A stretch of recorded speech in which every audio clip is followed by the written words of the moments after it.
ఎన్నో ఏళ్లుగా అవమానాలు పడ్డ తమకు సుప్రీంకోర్టు తీర్పు రూపంలో న్యాయం జరిగిందన్నారు మాదిగ సంఘాల నాయకులు. వచ్చే 10 ఏళ్లలో తమ జీవితాల్లో మార్పులు వస్తాయని చెప్పారు.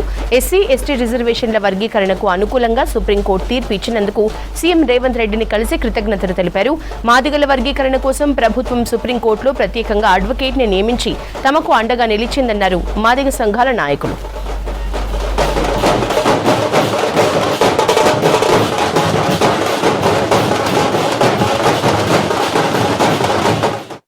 వాస్తవానికి మాదిగలకు న్యాయం జరిగింది, మాదిగ ఉపకులాలకు న్యాయం జరిగింది, మా సోదరులు మాలలకు కూడా న్యాయం జరిగింది అనే ఆలోచనతో ఈ తెలంగాణ రాష్ట్రంలో 4 కోట్ల మంది ప్రజలు కూడా సంతోషంగా ఉన్నారు.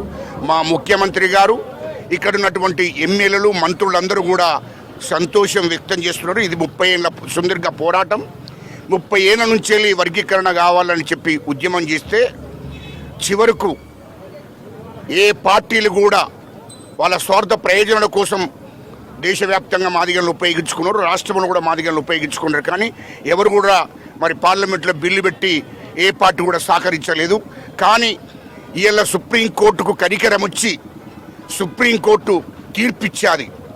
ఇది వాస్తవం, ఇది వాస్తవమే. మాదిగలది న్యాయమైన పోరాటం, ఇది వర్గీకరణ చేయవలసిందని చెప్పి అన్ని రాష్ట్రాల ముఖ్యమంత్రులకు ఆదేశాలు జారీ చేసింది.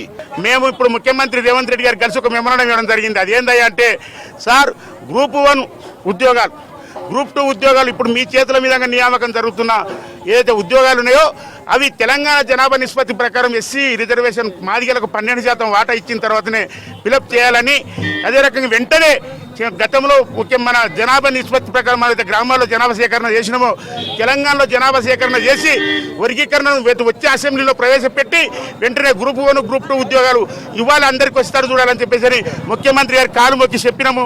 వర్గీకరణ తెలంగాణలో ఉన్న జనాభా నిష్పత్తి ప్రకారం మాదిగలకు 12% వచ్చేటట్టుగా వర్గీకరణ చేయాలని మా ప్రధానమైన డిమాండ్ అని చెప్పి విజ్ఞప్తి చేస్తున్నాం.